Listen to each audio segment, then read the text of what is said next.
Good morning everyone. So আজি আমি next part to start কৰো, that is fertilization. মানে আমি যেটো organismৰ হেৰি পঢ়ি আছিলো, মানে events বোৰ পঢ়ি আছিলো sexual reproduction হে sexual reproduction এতিয়া first to আমি pre fertilization events to already পঢ়ি আহিলো. এতিয়া আমি পঢ়িব লাগে fertilization events. Fertilization মানে হৈছে নিষেচন. এতিয়া আমি সবে জানো যে what is fertilization. That means when fusion of gametes take place, male and female gametes fuse together to form the zygote, then that particular event is known as fertilization. এতিয়া fertilization দুটা ধৰণৰ থাকে, এটা হৈছে external fertilization আৰু এটা হৈছে internal fertilization. External fertilization তো মানে বহি নিষেচন যাক কোৱা হয়, তাৰ মানে কি হয় য'ত gametes বোৰ male আৰু female gamete fuse হ'ব ক'ত এটা external medium, এটা বাহিৰৰ mediumত তাহাঁতৰ fusion হয়. যেনেকৈ ধৰি লওক পানীটো এনেকুৱা এটা medium য'ত আমাৰ gametes বোৰ release কৰিব organismছে আৰু তাতে কি হ'ব দুইটা gameteৰ fusion হ'ব. যেনেকৈ example frog and fish. আৰু internal fertilization অন্তঃনিষেচন মানে হৈছে য'ত তোমাৰ fertilization will take place with inside the body of that particular organism. আমাৰ ফ্লাৱাৰ্ছৰ ক্ষেত্ৰতো হয়, এঞ্জিঅস্পাৰ্মিক প্লান্টছৰ ক্ষেত্ৰতো আমি দেখো, জিমনস্পাৰ্মছৰ ক্ষেত্ৰত দেখো, হিউম্যান বিংছ বাৰ্ডছ ইহঁতৰ কি হয় মেল গেমেটটো সদায় ফিমেল গেমেটৰ বডিৰ ভিতৰত সোমাই পেলাই ফিমেলৰ বডিৰ ভিতৰত গোটেই ফাৰ্টিলাইজেশ্যন প্ৰচেছটো চলিব. তো that particular thing is known as internal. গতিকে আমি কি পালোঁ এক্সটাৰ্নেল মানে হৈছে বাহিৰত হ'ব, ইণ্টাৰনেল হৈছে বডিটোৰ ভিতৰত হোৱা ফাৰ্টিলাইজেশ্যনটো. তাৰপৰা নেক্সট আহিলে আমাৰ পোষ্ট ফাৰ্টিলাইজেশ্যন ইভেণ্টছ, মানে after fertilisation has taken place some particular events will take place. যেনেকৈ আমি ফাৰ্টিলাইজেশ্যন হোৱাৰ আগতে গেমেট'জেনেচিছ ট্ৰান্সফাৰ পাইছিলোঁ, ঠিক তেনেকৈ ফাৰ্টিলাইজেশ্যন হ'ল. ফাৰ্টিলাইজেশ্যন হোৱা মানে কি হ'ল, এই যে মেল আৰু ফিমেলটো ফৰ্ম কৰিলে, ফিউজ হৈ পেলাই তাহাঁতিটো কিবা এটা বস্তু ফৰ্ম কৰিব লাগিব. সেই কিবা বস্তুটো হৈছে জাইগট, মানে যোজন কোষ বা যোজন ৰেণু বুলি যাক আমি কওঁ. এতিয়া যোজন কোষ কেনেকৈ সৃষ্টি হ'ব, এটা পুংজনন কোষ এটা স্ত্ৰীজনন কোষ, মেল আৰু ফিমেল গেমেটকেইটা ফিউজ হ'ব, ফিউজ হৈ পেলাই তাহাঁতি এটা জাইগট দিব. এতিয়া জাইগটটো হৈছে এটা two n chromosome number. That means this is a diploid cell. These male and female gametes are haploid and they will fuse together to form the diploid zygote. এতিয়া জাইগটটো যেতিয়া ফৰ্মেশ্যন হয়, জাইগটটো কি হয় নৰ্মেলি বেলেগ ধৰণৰ হয় বেলেগ অৰ্গেনিজমছৰ ক্ষেত্ৰত. এতিয়া যদি আমি এলগি আৰু ফাঞ্জাইৰ ক্ষেত্ৰত চাওঁ, then what happens the zygote first develops a thick wall.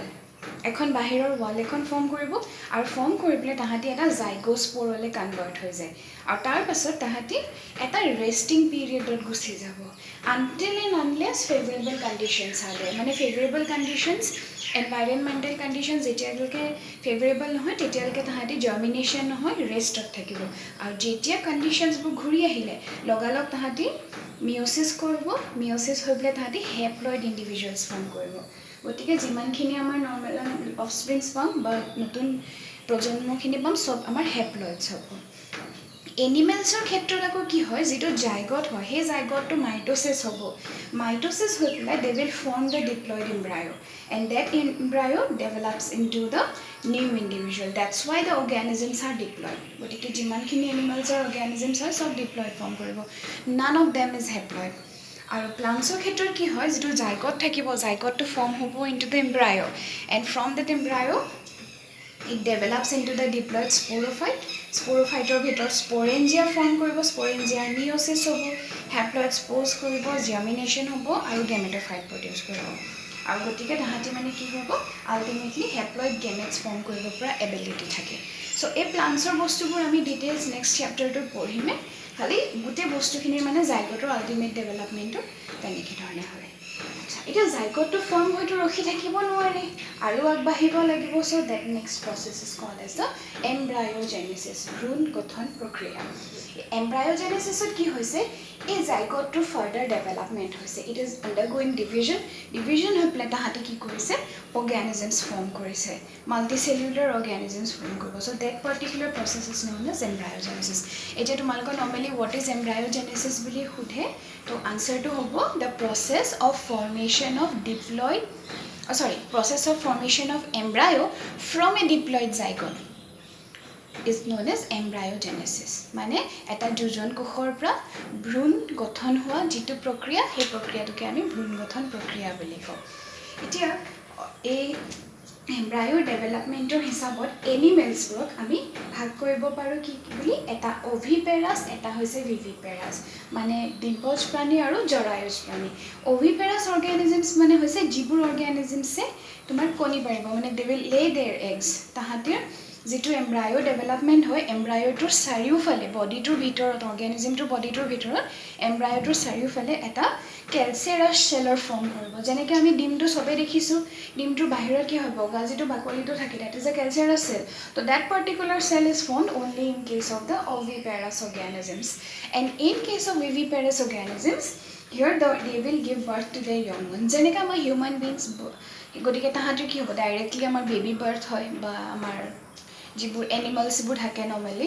তো সেই বস্তুখিনি হৈছে আমাৰ ভিভিপেৰাছ ইয়াত আমি বাৰ্ডছৰ এক্সাম্পল দিব পাৰোঁ ইয়াতে আমি হিউম্যানছ বা অৰ্গানিজমছ মেমেলছবোৰ নৰ্মেলি এক্সাম্পল দিব পাৰোঁ আচ্ছা এতিয়া কি হয় আৰু এটা প্ৰসেস থাকে which is also known as ovoviviparous হেতুৰ মানে কি হয় ফিমেলটোৰ they retain the egg after fertilization মানে এগটো ফাৰ্টিলাইজেশন হোৱা পাছতো নিজৰ ভিতৰত থাকিব আৰু তাহাঁতি প্লেসেন্টাৰ সহায় এই এগটোক বা এমব্ৰায়োটোক এক্সট্ৰা নাৰিশমেন্ট দিয়ে বুজিলানে এতিয়া ইয়াতে কি হয় যদি ইহঁতি এগ লে কৰে তো নাৰিশমেন্টৰ প্লেসেন্টাৰ কথা নাথাকে নাৰিশমেন্টৰ they will provide placental nourishment কিন্তু সেই মাজৰ অৰ্গানিজমছটো কি হ'ব তাতে কণীও পাৰিব প্লাস তোমাৰ প্লেসেন্টাৰ পৰা নাৰিশমেন্ট পাব so those are known as ovoviviparous আচ্ছা এতিয়া সো এই দুটা কোৱেশ্চনৰ ওপৰত ডিফাৰেন্স আহে যে what is oviparous what is viviparous organisms বুলি বা ডিফাৰেন্স 2 মাৰ্কস মানৰ কাৰণে আহিব গতিকে হেগিটাৰ হিচাপত তোমালকে পইণ্টছ কিটা প্ৰিপেয়াৰ কৰি লবা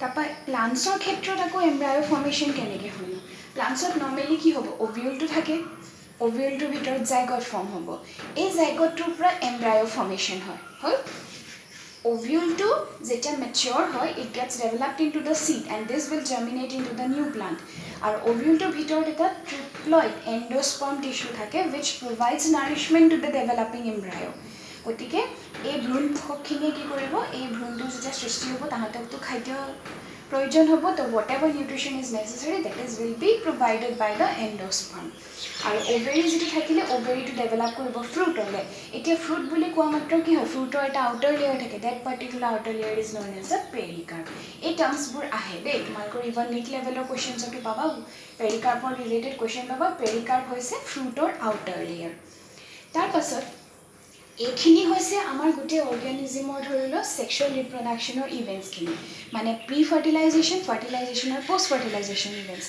নেক্সট আমাৰ আহিলে পাৰ্থেনোজেনেসিস এতিয়া আমি কৈ আছো সেক্সুয়াল ৰিপ্ৰডাকচন কিছুমান অৰ্গানিজমছ তো এনেকুৱাও থাকিব পাৰে যাৰ বুলে ফাৰ্টিলাইজেশন হোৱা নাই but still the egg is developing into an individual মানে female organism to gut egg formation hoise aru he particular egg to pa directly eta organism or development hobo kuno dhoroner niheson nohuake so that particular process is known as parthenogenesis or uporot questions ahe and it was first discovered by Charles Bonnet in 1745 animals or khetrot prothom dekha goisile এটা পাৰ্থেনোজেনেসিসৰ ঢেৰ ভাগ থাকে natural আৰু আৰ্টিফিশিয়াল থাকে normally নেচাৰেলত কি হয় পাৰ্থেনোজেনেসিস যেটো নেচাৰে create কৰিব এটা কিছুমান অৰ্গানিজমছ থাকে য'ত ধৰিলো তোমাৰ পাৰ্থেনোজেনেসিসৰ বাদে কোনো অল্টাৰনেটিভ মেথড নাই কিছুমান অৰ্গানিজমছ থাকিব য'ত তোমাৰ পাৰ্থেনোজেনেসিস আৰু সেক্সুয়াল ৰিপ্ৰডাকচন সাইমালটেনিয়াছলি অকাৰ হ'ব আৰ্টিফিশিয়াল পাৰ্থেনোজেনেসিসত আকৌ কি হয়